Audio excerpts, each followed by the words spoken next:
বিসমিল্লাহির রহমানির রহিম। আর ফাইলটা শেয়ার করলাম। আজকের ক্লাস হবে তাহলে 5 নম্বর ফরম্যাটের 13, 14, 17, 19 এই প্রবলেমগুলো সলভ করে আমরা 6 নম্বর ফরম্যাটে চলে যাব।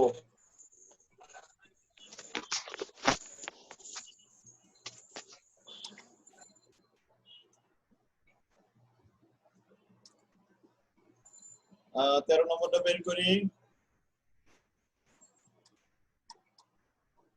13 নম্বর, এটা পেয়ে গেছি। এই আলী হাসান সাহেবকে এটার কথা বলছিলেন।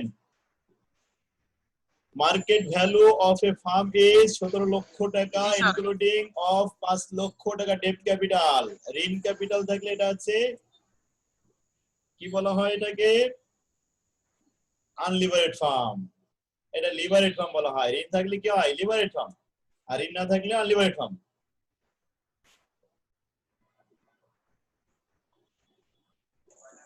The pre-tax interest rate of the debt is 10%. The company is in 34% tax bracket. The company expected 3,06,000 টাকা EBIT every year. প্রতি বছর আয় করবে 3,06,000 টাকা earning before interest and tax.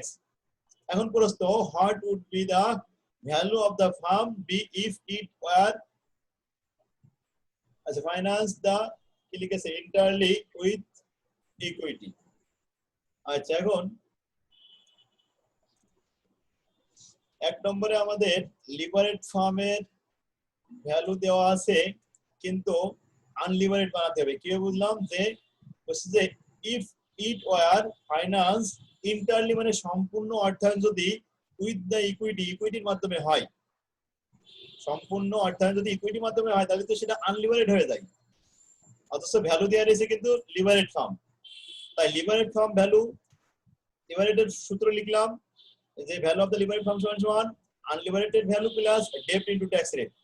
এখন আনলিভারেড বের করব, লিভারেট দেওয়া আছে 17 লাখ, আনলিভারেটটা বের করার জন্য এখানে লিখে রাখলাম date 5 lakh, tax rate 34%।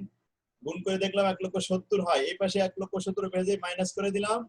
Minus করে দেওয়ার পরে থাকলো 15,30,000 টাকা ভ্যালু অফ দ্য আনলিভারেড ফার্ম। এই ছিল প্রশ্ন। আরেকটা প্রশ্ন, what is the amount of annual earning available for stock holders? তাহলে ইএসিএস বা earning available for common stock share বলা হয় এরকম। ক্যালকুলেশন অফ ইএসিএস, ইএসিএস এর সূত্র হলো EBIT minus interest one minus tax rate. তো ইবিআইটি ছিল 3,06,000, এখান থেকে ইন্টারেস্ট 50,000 বাদ দিলাম, আর one minus tax rate calculation করে সবগুলো গুণ করে দিলাম। ইএসিএস 1,68,960 টাকা। এই অ্যানসার। তো আলী হাসান সাহেব মনে হয় এবার বুঝতে পারছে। আসলে বুঝতে পারছিল না যে লিভারেট স্যার ইএসএস এর কি একটাই অঙ্ক স্যার? মানে হ্যাঁ, একটাই। তো আলহামদুলিল্লাহ, এবার স্যার সূত্র কি এই একটাই ব্যবহার করব যদি ইএসএস বের করতে বলে? হ্যাঁ হ্যাঁ, এটা ব্যবহার করলে হবে ইনশাআল্লাহ। আচ্ছা, এবার 14 নম্বর কি সমস্যা আছে? 14 নম্বরে আনলিভারেট আর লিভারেট, এই তো ডেট ক্যাপিটাল দেয়া আছে। আচ্ছা, এখানে আমাদের জি স্যার 14 নম্বরে স্যার বুঝি না স্যার। 14 নম্বরে বলছে ভ্যালু অফ দা আনলিভারেট ফার্ম। তো আনলিভারেট ফার্ম মানে তো এটা ইবিআইটি দেয়া আছে, ডেট ট্যাক্স দেয়া আছে, ডেটের পরিমাণ, ডেটের পরিমাণ নেই, এটা তো লাগে না, আর কস্ট অফ ইকুইটি দেয়া আছে। আচ্ছা, কর্পোরেট ট্যাক্স দেয়া আছে, এর পার্সোনাল ট্যাক্স দেয়া আছে।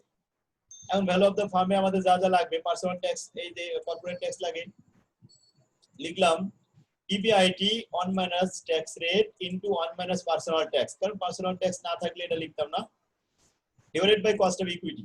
কস্ট অফ ইকুইটি কত? 15%। বাস, মানটা আমরা ক্যালকুলেশন করে সব পেলাম কত? 9 লক্ষ টাকা। 2 নম্বর সে value of the levered firm. The levered firm তো এই হেডটা, যেটা ঋণ থাকবে সেই ফার্মে করা বলা হবে আছে লিভারেট ফার্ম, আর নিজের টাকা নিয়ে যারা ব্যবসা করে কোনো ঋণ নাই না তারা হচ্ছে আনলিভারেট ফার্ম। তো 2 নম্বরে লিভারেট ফার্মের সূত্র আমরা লিখলাম the value of the unlevered plus gain from levered, and gain from levered এর সূত্র 1 minus উপরে 1 minus tax rate into 1 minus personal tax divided by 1 minus debt tax, তাকে বলা হয় interest tax into debt এর পরিমাণ। এখন আমাদের এই উপরের নিচে ক্যালকুলেশন গুলো আগে করতে হবে। 1 minus tax rate 40%, 1 minus personal tax 10% divided by 1 minus ডেপ ট্যাক্স নেই 0। আবার এইটার ভাগটা আগে করব, ভাগের কাজটা আগে করে নিই। ক্যালকুলেশন করে পেলাম কত, 0.54 কে 1 দ্বারা ভাগ করলে 0.54। এবার 1 মাইনাস 0.54 এটার কাজ করলাম, তাতে আসলো 0.46। তার সাথে 7.5 লাখ টাকা গুণ করলাম, 3,45,000, আর এই 9 লক্ষ 12,45,000। এখন গেইন ফ্রম লিভারেজ এই সূত্রটা হয়তো বা আলী হাসান সাহেব বুঝতে পারছিল না, কারণ এর আগের ক্লাসের অঙ্কগুলো হয়তো করেনি। এখন আসি 3 number, calculation of the gain from leverage. এই গেইন ফ্রম লিভারেজ আছে এটাই, এইটুকু অংশ লিখলে হবে, অথবা 12,45,000 থেকে 9 লক্ষ এই যে আনলিভারেড ফার্ম এটা বাদ দিলে যে ডিফারেন্স ওইটাই হবে গেইন ফ্রম লিভারেজ, যার উত্তর আসবে 3,45,000। এই যে আমরা এটাই করেছি, 12,45,000 থেকে 9 লক্ষ বাদ দিলে 3,45,000 টাকা অ্যানসার, এটা গেইন ফ্রম লিভারেজ। যদি এই ফিগারটা না থাকতো তাহলে আমরা সূত্র এটা লিখতাম, 1 মাইনাস 1 ডিভাইড বাই উপরে 1 minus tax rate 1 minus personal tax divide by 1 minus tax rate. এই আশা করি সবাই বুঝতে পারছেন। আচ্ছা, এবার calculation of the cost of equity. তো ইকুইটি দেখাতে হবে আনলিভারেড ফার্মের। কস্ট অফ ইকুইটি সূত্র হলো কেও প্লাস ব্র্যাকেটের ভিতরে K O minus K D into 1 minus tax rate bond by share. এখন যেটা আনলিভারেড ফার্ম সেখানে কোনো বন্ড থাকে না, তাই বন্ডের পরিমাণ 0, শেয়ারের capital 9 lakh, tax rate 40%, cost of equity 15%, সব আমরা লিখলাম। এই কস্ট অফ ইকুইটি আর cost of overall cost of capital 15%, এটা 15 থেকে 0 বাদ দিলে 15 থাকে, আর 15 এর সাথে 1 মাইনাস ট্যাক্স রেট, আর এই পাশে 0 বাই 9 লাখ, 9 লাখ দ্বারা 0 কে ভাগ করলে 0 হয়, 0 এর সাথে 0.6 গুণ করলে 0 হয়। এবার সেই 0 এর সাথে 15% গুণ করলে 0 হয়, তার মানে 15 এর সাথে 0 যোগ করলে 15ই থেকে যায়, বাস এই। এবার cost of equity of the levered firm. তো লিভারেডে আমরা দেখেছি যে বন্ড ছিল 7.5 লাখ আর ভ্যালু ছিল 12,45,000, সেখান থেকে শেয়ার ক্যাপিটাল বের করলাম, 12,45,000 থেকে 7.5 লাখ টাকা বাদ দিলে 4,95,000 হলো শেয়ার ক্যাপিটাল, মানে এস এর পরিমাণ। আর ট্যাক্স রেট কেডি আর কেও এগুলো সব দেওয়া আছে, মানগুলো বসালাম, বসে এবার আমরা এটা ক্যালকুলেশন করলাম, তারপরে লাস্টে ফলাফল পাওয়া গেল 9.55%। এটা অ্যানসার। আশা করি স্যার শেয়ারের মানটা কিভাবে বের করলেন স্যার, একটু আবার বলেন।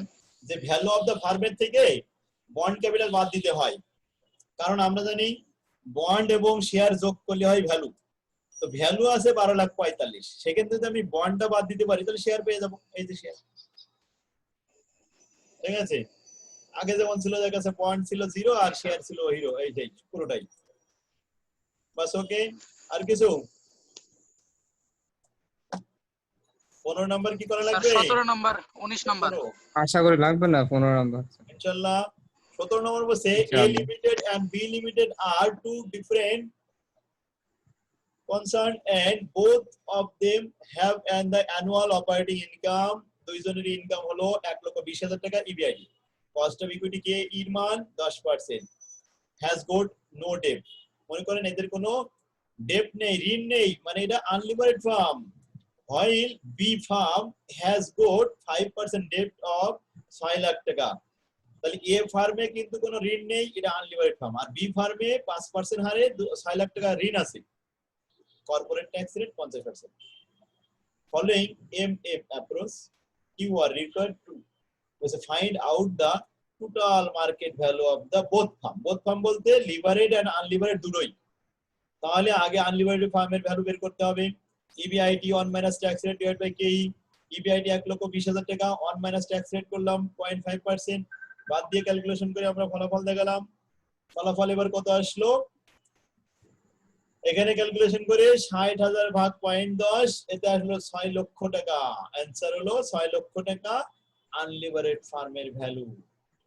এবার লিভারেড farm, value of the unlevered plus ডেপ্ট into tax rate. এখন ডেপ্ট তো 6 লাখ টাকা ঋণ করেছে, ট্যাক্স রেট 50, গুণ করলে হয় 3 লাখ, আর ওইদিকে ছিল 6 লাখ, মোট হলো 9 লাখ। বাস, ওকে, দূরে শেষ। 2 নম্বর প্রশ্ন বলছে calculation of the market value of the share. আচ্ছা, এখন market value of the share A ফার্মের জন্য শেয়ার ক্যাপিটাল আর value of the firm same. কারণ কি? কারণ আনলিভারেড ফার্মের শেয়ার ছাড়া কিছুই থাকে না। তাই ভ্যালু অফ দ্য ফার্ম যদি 6 লাখ হয়, শেয়ার ক্যাপিটালও 6 লাখ। আর লিভারেড ফার্মের ভ্যালু আছে 9 লাখ, এর মধ্যে ঋণ আছে 3 লাখ, তাহলে 3 লাখ টাকা বাদ দিলাম, তাহলে কত থাকলো? 6 লাখ।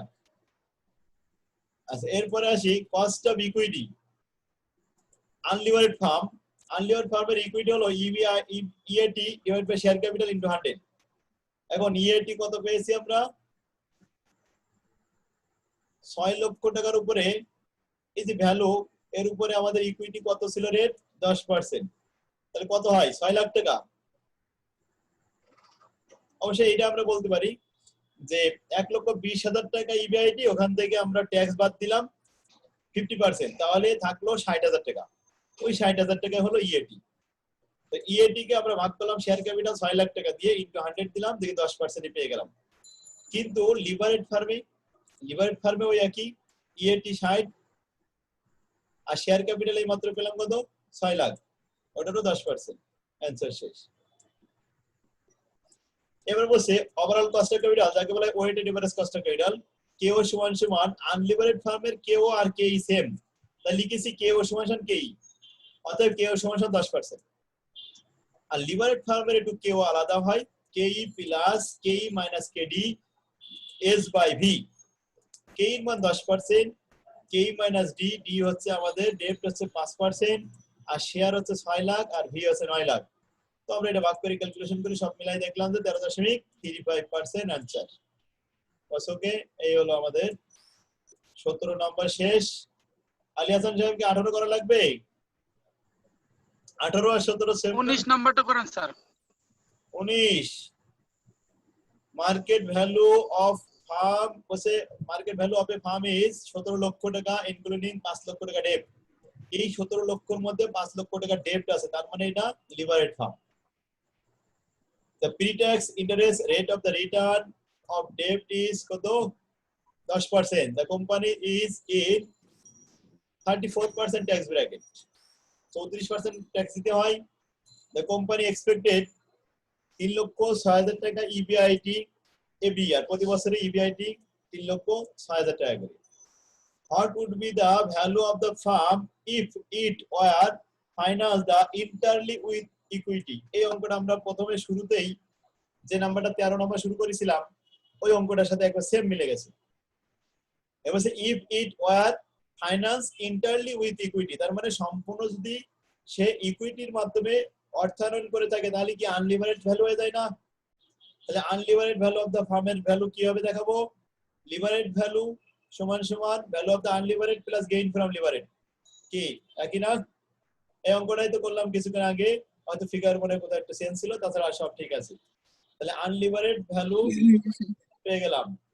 এবার বলছে the amount of the annual earning available of stock holder, EBIT 1 minus tax rate, এখানে আছে ইন্টারেস্ট বাদ দিলাম, EBIT থেকে ইন্টারেস্ট বাদ দিয়ে 1 minus tax rate ক্যালকুলেশন করলাম, এটা হলো ইএসএস অথবা ইএটিও বলা যায় না, ইএসএস শেষ। এই 19 নাম্বার হয়ে গেল, আর কিছু মনে নেই। এবার আমাদের সেই কাঙ্ক্ষিত 6 নাম্বার ফরম্যাট। আরবিট্রেজ শব্দের অর্থ হলো মীমাংসা প্রক্রিয়া। এই মীমাংসা প্রক্রিয়াটাও এটা হলো এমএম মডেলের একটা অংশ। তার মানে এটা মডিগিলিয়ান এবং মিলার এই থিসিসটা করেছে যে মীমাংসা প্রক্রিয়ার মাধ্যমে ডিসিশন নিতে হবে কোন ফার্মটা আমাদের জন্য ভালো, আমরা কোনটা অ্যাকসেপ্ট করব, কোনটা রিজেক্ট করব।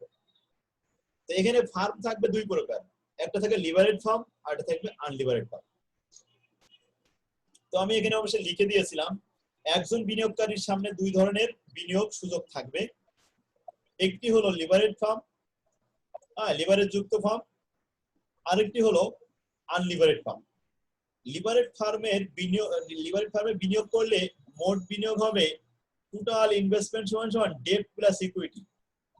তার মানে লিভারেড ফার্মে তো ডেপ্ট থাকে আবার ইকুইটিও থাকে, আর মোট আয় হবে ইন্টারেস্ট প্লাস ডিভিডেন্ড, মানে ডেপ্টের জন্য ইন্টারেস্ট আর ইকুইটির জন্য ডিভিডেন্ড। এই হলো লিভারেড ফার্মের বৈশিষ্ট্য। অন্যদিকে আনলিভারেড ফার্মের বিনিয়োগ করলে আমাদের মোট ইনভেস্টমেন্ট হবে অনলি ফর ইকুইটি, আর টোটাল আর্নিং হবে অনলি ফর ডিভিডেন্ড। কারণ আনলিভারেডে কোনো ইন্টারেস্ট থাকে না, কোনো ডেট থাকে না। ব্যাস, ইন্টারেস্ট বের করতে হবে ডেট ক্যাপিটালের উপরে, আর ডিভিডেন্ড বের করতে হবে নেট ইনকামের উপরে। সর্বশেষে দেখতে হবে যে ফার্মের ভ্যালু বড় সেটাই আমাদের জন্য, যে ফার্মের বিনিয়োগ সবচেয়ে কম সেটা আমাদের জন্য ভালো। তার মানে অল্প টাকা বিনিয়োগ করে সমান লাভ করব, লাভ সমান হবে কিন্তু বিনিয়োগ ভিন্ন হবে। যেমন সাপোজ আমি একটা উদাহরণ দিয়ে বলি যে মিস্টার এ বিনিয়োগ করলো 5 লাখ টাকা আর মিস্টার বি বিনিয়োগ করলো 6 লাখ টাকা, কিন্তু লাভ হলো দুইজনেরই সমান, দুইজনেরই 1 লাখ টাকা করে লাভ হলো। তাহলে এই ক্ষেত্রে কোন ফার্মটা ভালো? মিস্টার এর ফার্ম ভালো, কারণ মিস্টার এ 5 লাখ টাকা বিনিয়োগ করেছিল, অল্প বিনিয়োগে সে সমান লাভ পাচ্ছে। এই ধরনের অঙ্ক হবে এখানে। তো আসি প্রথমে 1 নম্বর অঙ্কটা। বলা হচ্ছে the two company U and L, U তে unlevered, L তে levered, belonging to an equivalent risk class, আর দুইজনই সমান ঝুঁকিপূর্ণ ব্যবসা। These two firm are identifiable এটা কি লেখা আছে in every respect expect of that U তে unlevered company is unlevered while the company L has a 10% debt capital of টাকা 40 লক্ষ।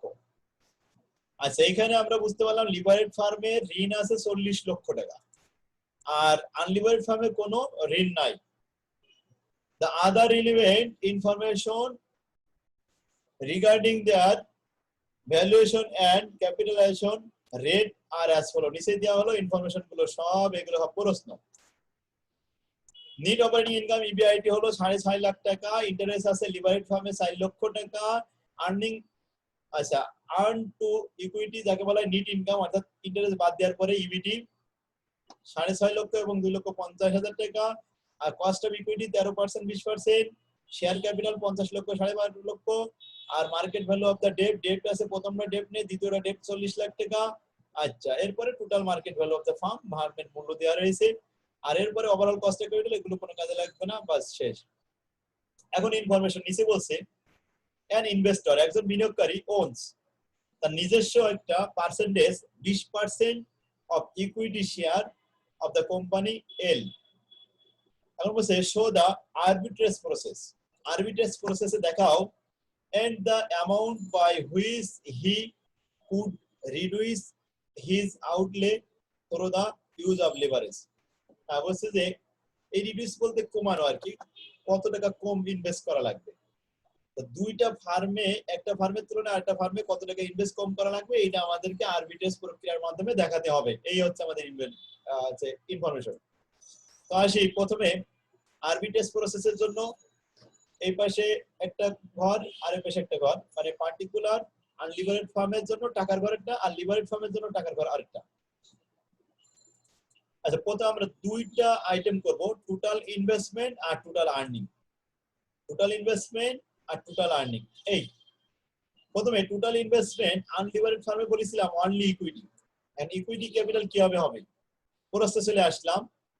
এখানে আছে ইকুইটি ক্যাপিটাল, শেয়ার ক্যাপিটাল আছে কত 50 লাখ আর 12.5 লাখ, আর এটার উপরে গুণ করতে হবে 1% দিয়ে, সব জায়গায় গুণ করতে হবে 1% দিয়ে। তাই লিখলাম ইকুইটি অনলি 50 লাখের উপরে 20%, এটা হলো 10 লাখ। আর এই পাশে আসি total investment equity plus debt, তাহলে ইকুইটি ছিল কত 12,50,000, তার সাথে গুণ করলাম 1% কত 20 গুণ করলে হলো 2.5 লাখ। আচ্ছা, আবার ডেট আছে, ডেট কত 40 লাখ, এই 40 এর উপরে 1% কত 20, এই যে 1% সবসময় মনে রাখতে হবে, এটা আমার কাজে লাগবে। তাহলে ডেট হচ্ছে 40 লাখের 20% 8 লাখ, তো 8 আর 2 10,50,000 হয়েছে টোটাল ইনভেস্টমেন্ট। এই পাশে 10 লাখ আর লিভারেজ হয়েছে 10,50,000। এবার টোটাল আর্নিং সমান হবে, আনলিভারেড ফার্মে টোটাল আর্নিং হলো অনলি ডিভিডেন্ড, আর ডিভিডেন্ড হয় সবসময় ইবিটির উপরে। এখন ইন্টারেস্ট বাদ দেওয়ার পরে নেট ইনকাম কত আছে 6,50,000 আর 2,50,000, আর 1% কত 20 গুণ করো এন গুণ করলাম 6,85,000 এর উপরে 20%, 1,30,000, আর এখানে 2,85,000 এর উপরে 20%, 50,000। এখন এখানে তো লিভারেজ ফার্ম, এখানে তো আবার ইন্টারেস্ট আছে, তো ইন্টারেস্ট পাবো কোথায়? ইন্টারেস্ট আছে ডেট ক্যাপিটাল কত এখানে 8 লাখ, এই 8 লাখের উপরে এখানে একটু পার্সেন্টেজটা খেয়াল করতে হবে, ইন্টারেস্টের পার্সেন্টেজ উপরে আছে, এখানে কত পার্সেন্ট? 10% of date. এই 10% কার উপরে হবে? 8 লাখের উপরে। 8 লাখের উপরে 10% করলে কত হয়? 80,000। আচ্ছা 80,000 আর 50,000 মিলে কত?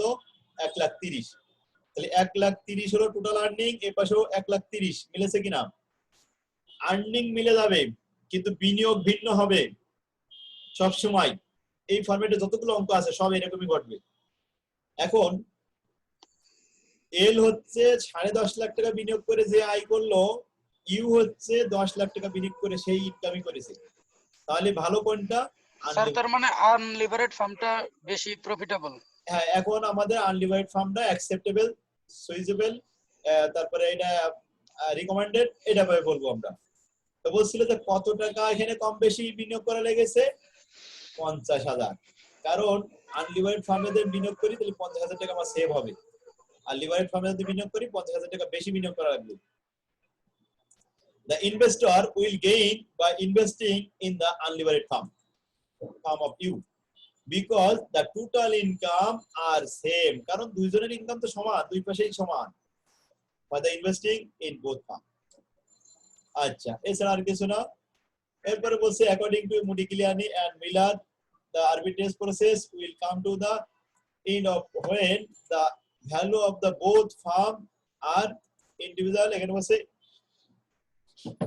identical and total income will be same। হ্যাঁ এটা আমাদের ব্যাখ্যা যা, শুধু এটা আমাদের প্রশ্নে বলে দিছিল, এই ব্যাখ্যাটা অনেক সময় চাই না, তারপরে চাইছে বলে আমরা দিয়ে দিছি। এখন আমি আরেকটা অঙ্ক করাবো, তাহলে ক্লিয়ার হবে। 2 নম্বর অঙ্কে আসি, the two company X and Y। আচ্ছা এখন বলছে they have everything in, আচ্ছা coming expected that the firm Y has a 10% debt capital 5 lakh টাকা। এই যে Y তে যদি debt capital থাকে তাহলে তো এটা leverage farm. The value of the two firm is assuming to be as follow, নিচে দেওয়া হলো, এগুলো সবই প্রশ্ন। এরপরে ইনফরমেশন নিচেই, এখানে 1% কত? 10%, এটা আমাদের খেয়াল রাখতে হবে। আচ্ছা the equity share of the overall value, আচ্ছা এখানে বলছে overvalued firm determine is investment cost of earning the same। হ্যাঁ আমরা জানি যে আসলে দুইজনের ইনকাম সমান হবে আরবিট্রেজ প্রসেসে, আর সেম মানে আছে arbitrage, so that he is at a break even point। আসলে আরবিট্রেজটা তো ইনকাম সবসময় সমান হয়, আর এটাকে বলা হয় ব্রেক ইভেন। ব্রেক ইভেন মানে there are no difference between the earning two farm, দুইটা ফার্মের ভিতরে যেখানে কোনো ডিফারেন্স হবে না, সেটা হবে ব্রেক ইভেন, বা সেটাই হবে আমাদের ইনডিফারেন্স ইনকাম। এখন আমরা একটু দেখাই, প্রথমে লিখলাম টোটাল ইনভেস্টমেন্ট অনলি ইকুইটি। এই যে ইকুইটি, এই 60 লাখের 1% 10, তাহলে হলো 6 লাখ, আর এটা ছিল 55 লক্ষ, সরি 55 না, কইছে ও এই যে 50 লক্ষ, 50 লক্ষ 10% হলো 5 লাখ, আর ডেপ্ট ছিল কত? 5 লাখ, 5 লাখে 10% 50,000, তার মানে এটা হলো 5,50,000, আর এটা হলো 6 লাখ। এখন বুঝা আছে কোনটা ভালো? এই লিভারেজটা ভালো, কারণ এখানে 50,000 কম বিনিয়োগ করা লাগবে। এবার টোটাল আর্নিংটা আমরা আগের মতো তৈরি করি, ডিভিডেন্ড হবে ইবিডির উপরে, নেট ইনকামের উপরে। নেট ইনকাম আছে কত? 7.5 লাখ আর 7 লাখ, তো 7.5 লাখের উপর 10% 75,000। আচ্ছা 7 লাখের 10% কত? 70,000। আর ডেপ্ট আছে কত? 50,000। 50,000 পরে সুদের হার, সুদের হার উপরে দেওয়া আছে এই যে 10%, তাহলে 50,000 এর উপরে 10% কত হয়? 5,000। 5 আর 70 কত হয়? 75,000। আর্নিং তো সমান হয়েছে, বিনিয়োগ দুই রকম হয়েছে, আর বিনিয়োগ ছোট হয়েছে ওয়াই ফার্মে, তাহলে এখন এই লিভারেজ ফার্মটাই ভালো। এই আছে ব্যাখ্যা লিখে দিলাম যে ফার্ম ওয়াই ইজ অ্যাকসেপ্টেবল। আচ্ছা 3 নম্বর, ইন্টারেস্ট কি উপরের ছকে দেয়া থাকে না? হ্যাঁ ইন্টারেস্ট রেট সবসময় দেওয়া থাকে, আর ইন্টারেস্ট রেট আমাদের শুধু এক জায়গায় লাগে, এই ইন্টারেস্টটা এখানে লাগে। আচ্ছা আরেকটা জিনিস, স্যার ইন্টারেস্ট অ্যামাউন্টটা কই দেয়া আছে? ইন্টারেস্ট অ্যামাউন্ট দেওয়া থাকে না, ইন্টারেস্ট এই যে রেটটা এখানে দেওয়া থাকে, এই যে রেট, রেট কত? 10%, আর 10% দেওয়া আছে স্যার। হ্যাঁ দেওয়া আছে, আর এটা সবসময় কাটতে হয় এই টাকার উপরে। অনেক সময় 10% অনেকে খুঁজে পায়, কিন্তু ডেপ্ট যে অরিজিনাল ডেপ্ট যে 5 লাখ ওটার উপরে কেটে ফেলে, আর তখন ভুল হয়ে যায়। ডেপ কিন্তু এখান থেকে ধরতে হবে, এই 50,000 করে। তাহলে আরবিট্রাজ প্রক্রিয়া এমন ভাবে তৈরি করা হয়েছে যে সব সময় আর্নিং সমান হয়ে যাবে, কিন্তু ইনভেস্টমেন্ট ভিন্ন হবে, আর ইনভেস্টমেন্ট যেটা ছোট সেটা আমাদের জন্য অ্যাকসেপ্টেবল। ওকে, তাহলে আরবিট্রাজ প্রক্রিয়া এখন আমরা বুঝতে পারলাম সব কয়টা অঙ্ক এই ফরম্যাটে সব একই, সব একই। যতগুলো অঙ্ক আছে, এই যে 14 সালে আসছে এটাও একই, এই 15-16 সালে এসেছে 6 নম্বরটা সেম, অঙ্কের কোনো পার্থক্য নেই। এই যে 17 সালে এসেছে। স্যার আজকে স্টুডেন্ট এত কম কেন? আলহামদুলিল্লাহ। তো এখন ওই যে ঈশিতা নামে একটা মেয়ে আসে, তাও তো দেখলাম না আজকে তারে। আর জি স্যার স্টুডেন্ট কম স্যার, আপনি কি লিংক পাঠান নাই নাকি নাকি অ্যাটেন্ড করেন নাই না, কোনটা? লিংক তো আমি দিছি, লিংক দিয়ে দিছি যে আজকে আমরা অনলি 2 জন দেখতেছি। যখন আমি শুরু করলাম তখন তো 4 জন না কয়জন ছিল। জি আচ্ছা, স্যার। আলহামদুলিল্লাহ। তো এখন আমরা এই যে 19 সালের প্রশ্ন, এই যে 19 সালের ম্যানেজমেন্ট ডিপার্টমেন্ট 4th ইয়ারে এসেছে এবার, এই 19 সালের প্রশ্ন এখানে দেওয়া আছে, এই শেষ। তো আলহামদুলিল্লাহ আমরা এই অধ্যায়টা শেষ করলাম। এই অধ্যায় শেষ করে আগামী ক্লাসে আমরা অন্য অধ্যায়তে যাব, 4 নম্বর অধ্যায় ডিভিডেন্ড পলিসিতে। স্যার আমাদের ঈদের আগে কয় তারিখ পর্যন্ত ক্লাস হবে? ঈদের আগে আমরা শনিবারের দিন ঈদ, তো তাহলে আজকে কি বার? সোমবার। বুধবারের ক্লাসটা শেষ জি হবে, স্যার। বুধবারের দিন ক্লাস হয়ে শেষ হয়ে যাবে। আচ্ছা, সুমি মানে আমাদের কি নাম যেন আগে ছিল এখানে? স্যার নিজুমরাত। জুমরাত, এখন সুমি হয়ে গেছে। স্টুডেন্ট আইডি হয়ে গেছে জি স্যার। 4M, এখানে হাইফেন দিতে হবে। 6317। আচ্ছা, শাবাশ, 6317। ওকে, রাত থেকে স্যার দিন হয়ে গেছে। আলহামদুলিল্লাহ। তো যাক, এখন আমাদের স্টুডেন্ট আইডি লেখা মানে বৈধ স্টুডেন্ট, আর যারা স্টুডেন্ট আইডি লেখে না তারা অবৈধ। তাহলে আজকে ক্লাস এখানে শেষ হলো, এখন আপলোড দিয়ে দেবো, আর এগুলো সব গ্রুপে দেওয়া থাকবে। আলহামদুলিল্লাহ। তো আল্লাহ হাফেজ, আসসালামু আলাইকুম ওয়া রাহমাতুল্লাহ।